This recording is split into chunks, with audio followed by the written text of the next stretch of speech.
Lionel Wendt, someone who needs absolutely no introduction, a strong proponent of the arts, culture and literature. His legacy lives on in the Lionel Wendt Arts Centre. Here to talk about Kala in collaboration with the Lionel Wendt Arts Centre, Ranil Peiris and Ranil Silva. Hi. Hi. How are you both doing? Very good, thanks. Thank you. Wonderful. So we'll start off with the question about Lionel Wendt himself. He's been a huge inspiration. He's been a filmmaker, musician, a photographer. He's done it all, right? Is there something we don't know that you can shed light on? Well, actually, because he's such a popular figure, or that his sort of charisma extended over the years, a lot of people have done so much research about him. So there is really no secrets as such about him. He is obviously a very special human being, a very creative spirit, and he was a man well ahead of his time. I mean, I think really that is what more and more we are getting to find out, or coming to realize that he's really well ahead of his time. Okay, so the Lionel Wendt Arts Centre has collaborated and had numerous events over the years. How do you sometimes select what kind of art you want to produce and support? Well, actually, it's a couple of things. It's really there's an idea that comes out from the trustees, or they have some.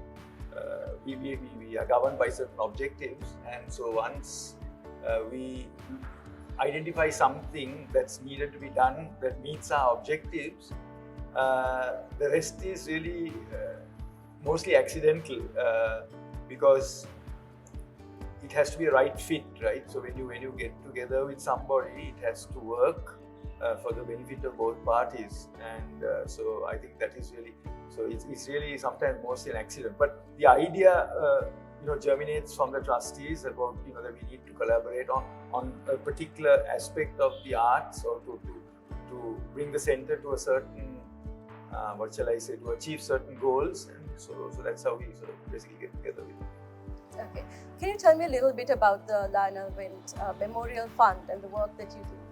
Yeah, so the fund was actually set up in the early 50s, right? And what happened was, it was set up by a person called Thornley and Harold Peiris, and there were some founding trustees, and 7 of them were appointed.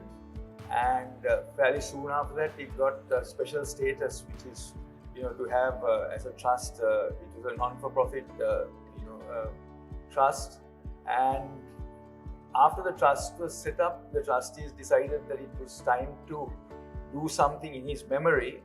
And then what happened was, they knocked down the building that was here, which was Lionel Wendt's house, Alvarado, and that was knocked down to build a centre in his honour, in his memory.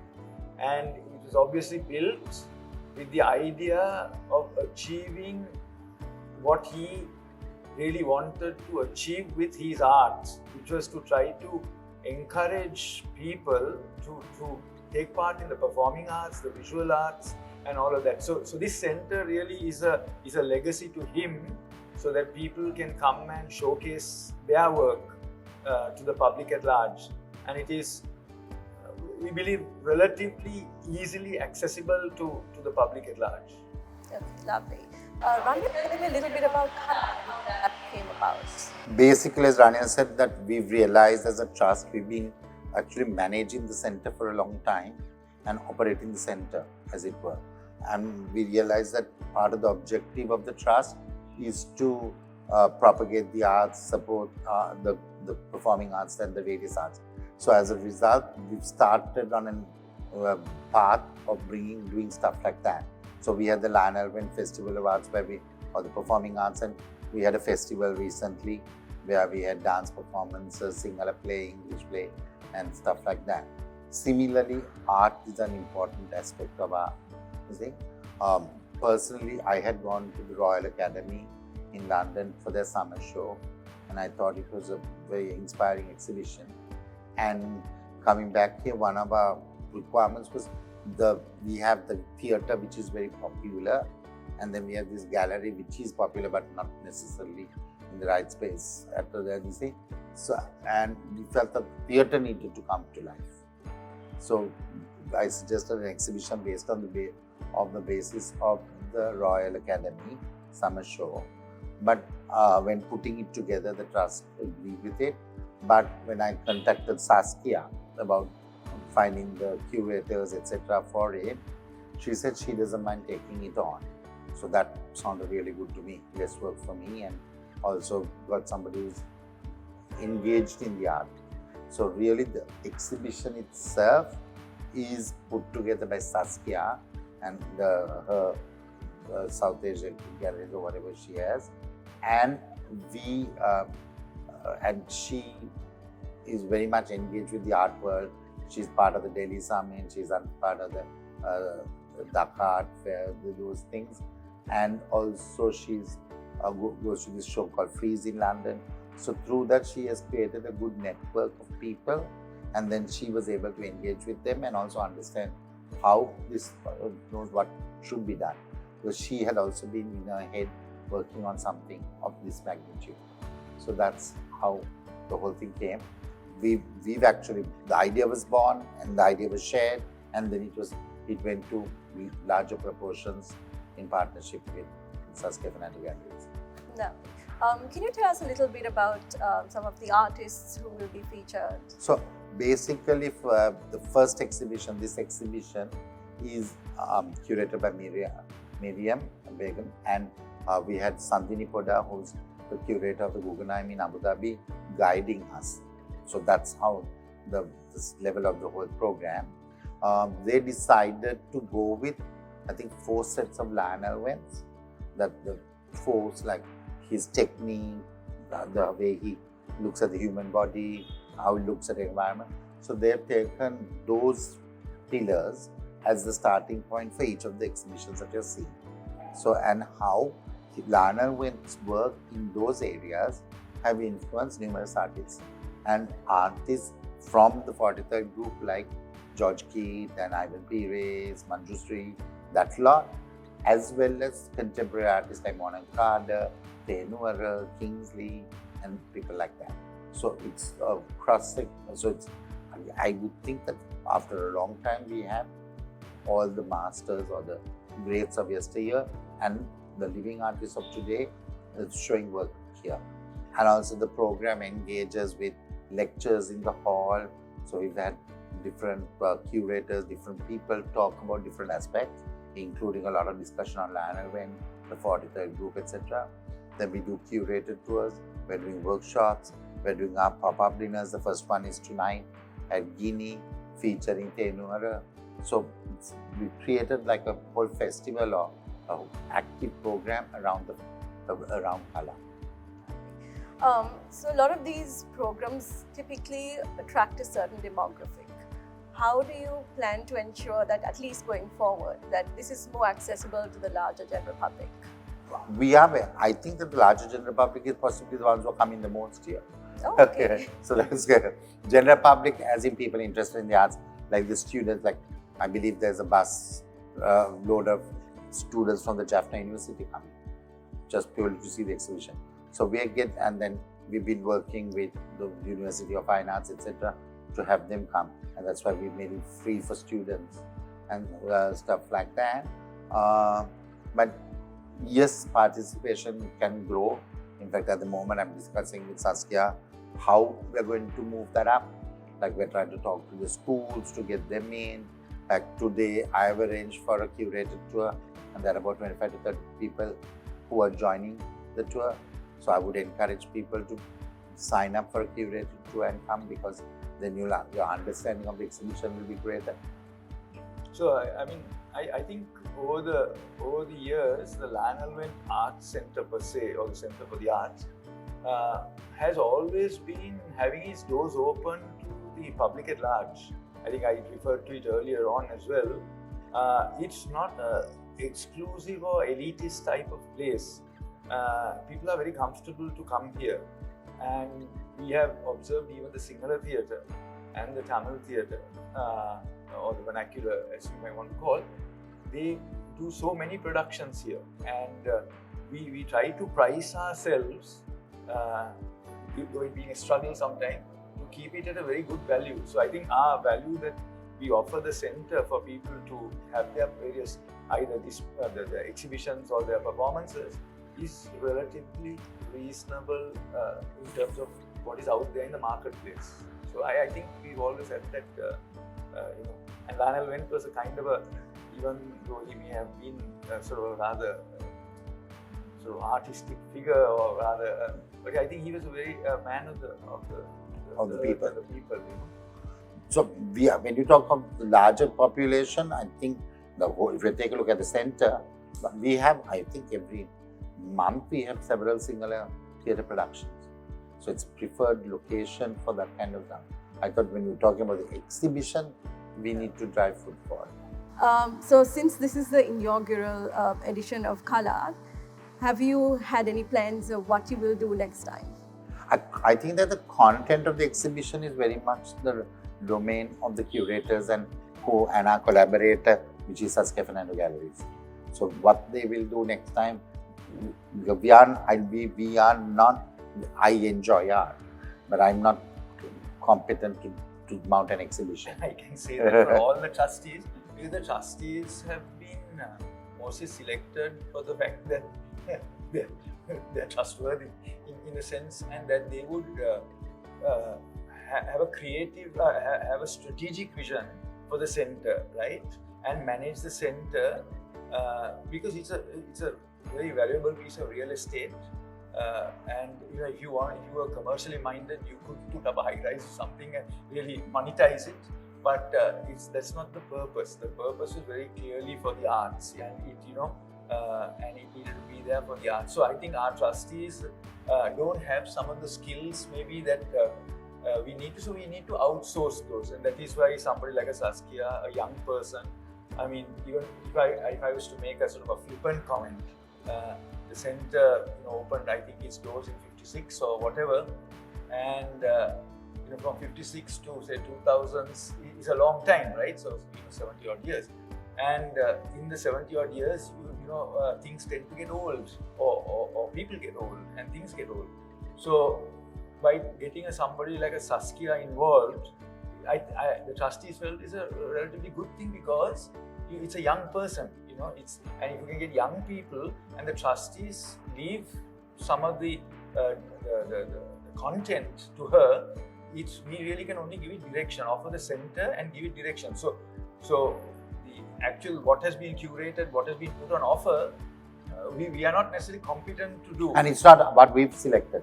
It's what the curator, you get a good guy, good person, professional, and then you leave it in their able hands to deliver.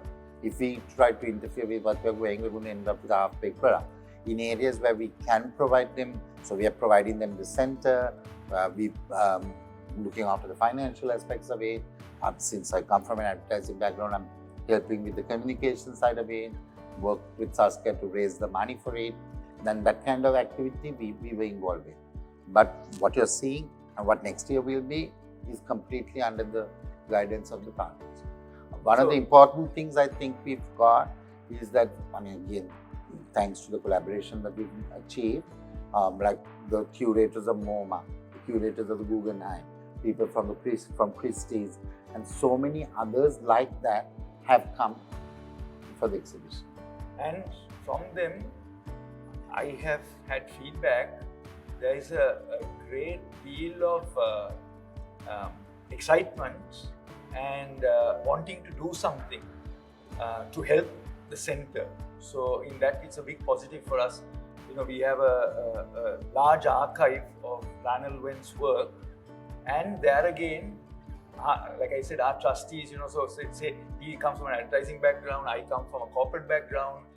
We have a trustee who's from a finance background, we have a legal background, we have an architect. So we have a fair mix of people who can add certain strategic value. We have somebody from the performing arts, but we need to go to the specialists to kind of get them to help us with the direction of what is the best in content. It's really almost like we are providing a hospital we have to go to them and get the doctors to come and give the specialized treatment. Whether it's a cardiologist or whatever. So if you look at it like that, it's a good analogy, I think. So what's next for the Lionel Wendt Memorial Fund? Well, we are going to try to do later on, again this year, we are going to try to somehow once a year do a performing arts festival. Oh, nice. Yeah, so we did one this last year, and we would like to see that improve. We are giving out the center on World, I think Theatre Day, is it? World Theatre Day or World Arts Day. We give the center free of charge. There is a program that is curated by one of our trustees, who is very famous in the performing arts, Silva. So they put together little skits, and so we give it out to artists for free, and actually even the patronage is also free. We may have to charge a small gate later, but I mean, this small amount just to at least cover our cost of running the ACs and things like that. But we have also other exciting plans for the center per se, in the sense, like I said, the center has become quite old, in the sense, old in age. It has been maintained quite well with the funds we've been able to somehow secure. But as a trust, we can't go to banks and borrow. So if we want to do a big project, we need to sometimes go to well-meaning sponsors, people who like the arts and things like that. And so we have a few ideas to change certain things about the center. And so we have some exciting plans. But like all things planned, I think we want to, I think things like supporting students is something we need to look at. Proper scholarships. To look at that. I think we need to do something with art. We've done smaller projects. This is possibly the biggest we've undertaken in that context. Then with theatre and other performing arts. So we would like to do stuff like that. And also we want to create a space where the art community or the artists community can come together. So that, like one of the things that we've just done along with Kala is brought barista here. Now that's a good move for us. So we are hoping that would lead to people coming and converging here for a coffee and a chat, so that it becomes an art center. Then just coming to come and watch a performance or just to come and watch an exhibition, we would like it to be more living space. That people come and spend time. We do have what everybody remembers as the Art Center Club once upon a time. So some things on those sort of lines, something that will attract artists to come, to have discussions, to have conversations about art, about performance, and that kind of thing. So we are trying to create a kind of space where people will be comfortable to do that, and so there's also interesting plans, like Ranil also added, we would like to give a scholarship because that's also part of our objective. It's something that has not been really thought out much, and identifying the right party to give an art scholarship, because artists are always perceived as being not so well off, and they're always much better on their demise. They pass on, all of a sudden they become very important, and so not many artists are able to, while they're still alive. I suppose an artist that comes to my mind is something like Senaka Serenayaka, who still, while he's alive, he's really still very, very, very valuable. But if you look at Vincent Van Gogh or Lionel Wendt or George Keith or any one of them, during their lifetime, or Richard Gabriel, some of the 43 group people, they didn't get the value for the art that really they should have had, and sadly they had to pass before it really started becoming. I think also remembering, I think we are looking at maybe publications, we are trying to set up the archive properly. There's some work there. We've now identified the space for it, where people can, researchers, anybody interested, can come and examine the archive properly. And that's very important to us. One of the things we're doing is we're doing a limited edition set of prints of Lionel Wendt around show here, which we are selling on archival paper. There's a set of 4 in it, and hopefully the money raised from that will help us to set up the archive. So that's something we're doing. Then we want to do a book on Lionel Wendt's work. There's talk of doing a Lionel Wendt permanent gallery of Lionel Wendt's work. So there's a lot of little ideas in our head that have to be brought to life. Definitely. And we're very excited about this because these are wonderful ideas and initiatives that definitely are timely, I believe. Anything you would like to tell our viewers about Kala and how they can... My only this is Dominic said something. Dominic Sansoni Yeah. hosted a talk the other day to at talking about his mother's work. And at the end of the exhibition, he said, anybody who has not gone to Kala, I think you should get up and go there now.